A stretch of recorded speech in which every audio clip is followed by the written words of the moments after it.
உங்களோட மொபைல் போன்ல இருக்கக்கூடிய இன்ஸ்டாகிராம் அக்கௌண்ட்டை எப்படி இன்னொரு மொபைல் போன்ல லாகின் பண்றது அப்படிங்கறத இந்த வீடியோல டீடைல்டா பார்க்க போறோம். இந்த வீடியோ ஃபுல்லா பாத்தீங்கன்னா எப்படி இன்னொரு மொபைல்ல லாகின் பண்றது அப்படிங்கறத டீடைல்டா தெரிஞ்சுக்கலாம். தெரிஞ்சுக்கிறதுக்கு முன்பாக சேனலை சப்ஸ்கிரைப் பண்ணிடுங்க, பெல் ஐகானை கிளிக் பண்ணி ஆல் அப்படின்றத செட் பண்ணிடுங்க. வீடியோக்குள்ள போலாம். உங்களோட மொபைல் போன்ல இருக்கக்கூடிய இன்ஸ்டாகிராம் அக்கௌண்ட்டை இன்னொரு மொபைல் போன்ல நீங்க லாகின் பண்ணணும் அப்படின்னா அது எப்படி பண்றது அப்படிங்கறத பார்க்க போறோம். நீங்க எந்த மொபைல் போன்ல இன்ஸ்டாகிராம் அக்கௌண்ட்டை லாகின் பண்ணணும் அப்படின்னு நினைக்கிறீங்களோ அந்த மொபைல் போன்ல ஃபர்ஸ்ட் இன்ஸ்டாகிராம் ஆப்பை இன்ஸ்டால் பண்ணிக்கோங்க.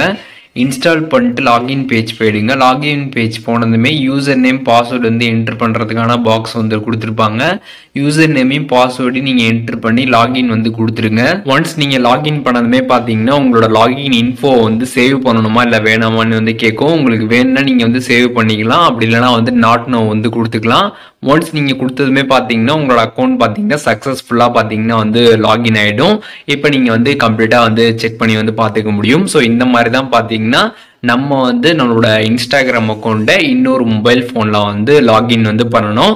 இதில் எதுவும் டவுட் இருந்துச்சுன்னா கமெண்ட்ஸில் சொல்லுங்கள், ரிப்ளை பண்ணுறேன். நம்மளோட மொபைல் ஃபோனில் இருக்கக்கூடிய இன்ஸ்டாகிராம் அக்கௌண்ட்டை எப்படி இன்னொரு மொபைல் ஃபோனில் லாகின் பண்ணுறது அப்படிங்கிறத இந்த வீடியோ டீட்டெயிலாக தெரிஞ்சிருப்பீங்கன்னு நினைக்கிறேன். வீடியோ யூஸ்ஃபுல்லாக இருந்துச்சுன்னா லைக் பண்ணிடுங்க. எதுவும் டவுட் இருந்துச்சுன்னா கண்டிப்பாக கமெண்ட்ஸில் மென்ஷன் பண்ணுங்கள், எல்லாருக்குமே ரிப்ளை பண்ணுறேன்.